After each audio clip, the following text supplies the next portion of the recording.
Okay, so in case you hadn't guessed it, today's video is about driving in Russia. So I'm going to let you know all the things you need to know as a foreigner to drive in Russia. Russia, the home of the dashcam. Hi guys. So, you want to drive in Russia.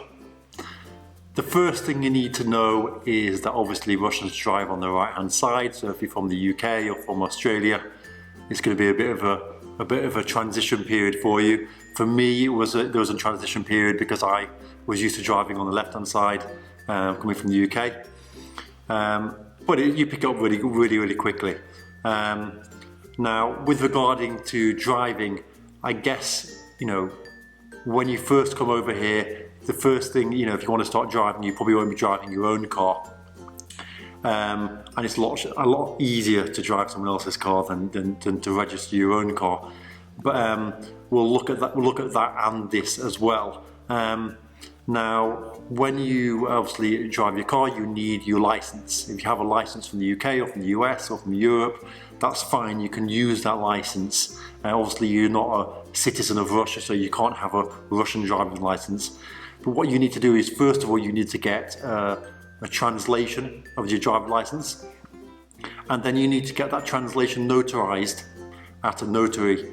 And usually the notary will have a specific translation service that they will recommend you to use. So you go there, you get your driver license translated into Russian, and then you'll get it notarized. And you've got to keep that document with you in the car, so that obviously if you get stopped by the police or you have an accident or anything, the police can understand who you are, and you have got a license. Obviously, you'll also need that for your insurance as well. The next thing you need to do is to get your passport also translated and also notarized again. So they're the two documents that you're going to need. You're going to need to keep your passport with you in the car, and also therefore you're going to have your translated driver license notarized and your translated passport notarized. The next thing that you need to do is you need to get insurance. Now, there's two types of insurance.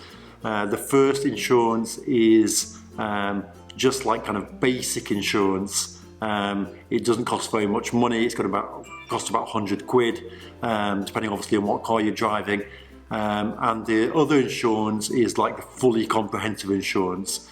Okay, so the fully comprehensive insurance is called Kaska, and the other one is called Обязательно.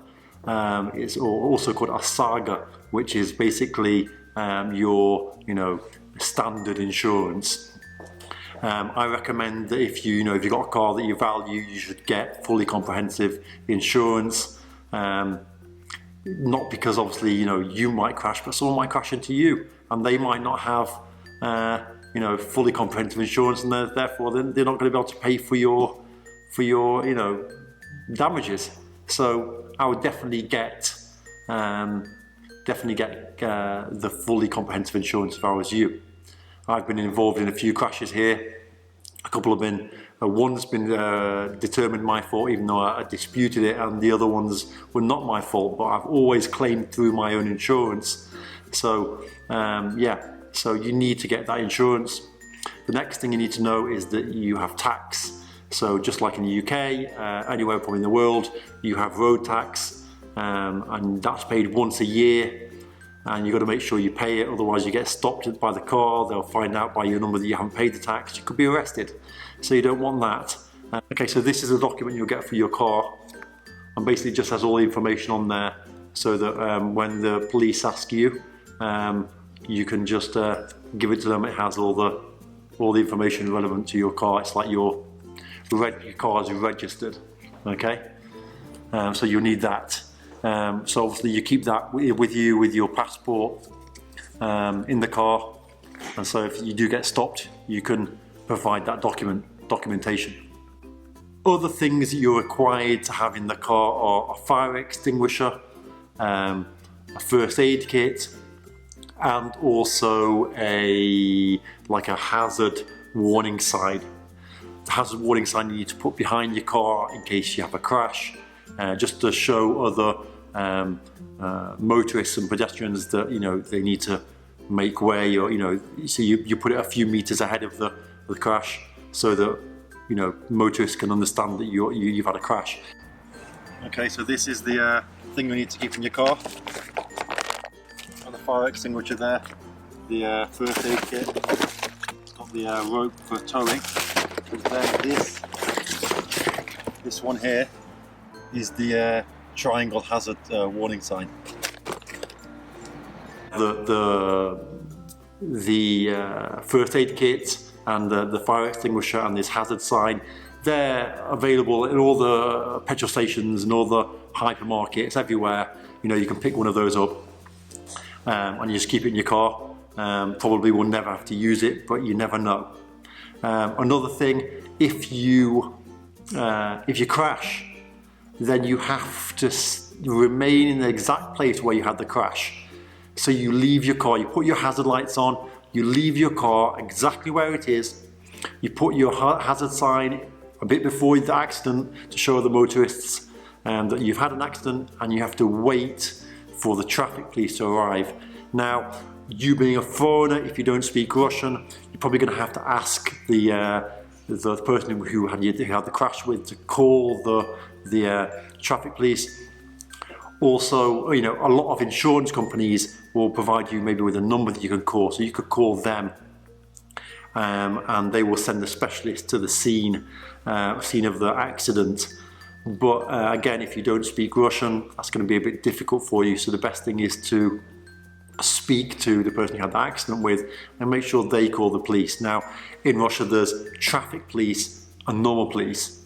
So, you know, we don't have this in the UK. Police are police, but in Russia, traffic police are separate from police. You know, you often have policemen at the side of the road that will pull you over, checking your documents, you know, just for safety, I guess, more than anything. Or, you know, if you've been speeding and things like that, they'll pull you over, maybe give you a fine. So what they do is ask for your documents, the document I told you, and the other documents you have, and you just provide those documents to them, and they'll check through them, and everything's in order, they'll let you go. Now, if you've had an accident, first thing you need to do, put your hazards on, put the hazard sign to let other drivers know that you've had a crash. If you're on a motorway or something, get out of the car, I would, and go and stand somewhere safe. You don't want someone else to plough into the back of you again, because, you know, people aren't expecting, if you're in the fast lane or something, people aren't expecting your car to be stuck there, and your car is going to stay there until the road police come along, take all the measurements, decide who's guilty, who's not, and then only at that point, once you've filled in a form to show, the form is like an incident report form, once you've filled that in and the policeman's happy, then at that point you can move your car. So yeah, get out of your car and stay somewhere safe if I were you. It's happened to me a few times. Yeah, I've got out of the car, it's not very nice if it's cold, but it's better that than have someone plough into the back of you. You know, in a lot of other countries in the UK, you can just move your car to the side of the road. It's pretty obvious who was guilty and who's not, whereas here, yeah, you need to just wait for the traffic police to do their job. In Russia, dash cams are really popular. Most people have dash cams, and the reason for the dash cam is pretty much to show who was guilty and who was innocent in the crash. So I don't have a dash cam personally, but a lot of Russians will have dash cams, and maybe you want to get one as well, just so you can prove if you're not guilty for the crash, especially if you don't speak Russian. Now, after you've had a crash, after a couple of days, you'll need to go to the police station. If you're in a big city, you need to find out which police station you're going to have to go to, and go and pick up once you've filled in the traffic incident report. The police will also fill in the report, and you'll need to go to that police station and collect that report so you can give it to your insurance company so that you can start your insurance claim. Now, in Russia, obviously you have snow and ice, so the best type of car to have is a 4x4. I drive a BMW X5, and you know, it's not brand new or anything, but it's definitely good for winter because, you know, in the main, obviously, cities and stuff, you know, the roads are cleared 24/7. It's amazing the job the ice trucks do, or whatever, you know, the salting the road and stuff. But you know, if the snow is new, or you're in maybe a less populated area, you know, there's going to be a lot of snow, a lot of ice. 4x4s are definitely the way to go. A lot safer, a lot easier. Also, an automatic is so much easier when the weather's bad. And in winter, in Russia, you need winter tyres. Winter tyres have little spikes in them, and they just grip the road a lot better. You can get all-season tyres. I actually use all-season tyres, and they just make life so much easier. I think it might even be illegal to not have winter tyres. It's going to be pretty dangerous if you don't. It's pretty stupid if you don't put them on your car. And that's about it, really. Obviously, it takes a bit getting used to different traffic laws, different speed limits and stuff like that, but that's your duty to learn that stuff if you're going to be driving in Russia. A couple of things: don't expect Russians to wave to you if you let them go and stuff like that. That's not really done. But always say thank you by putting your hazards on. You know, that's a really big thing here. Everyone puts their hazards on. Yeah, and that's about all, really. If you have any questions about driving in Russia, then be sure to write in the comment section or to contact me. And yeah, like and share this video. Like and share it. Write a comment, and it really helps me if you like and share it, because it will get the word out to other people. I'll see you soon. Take care.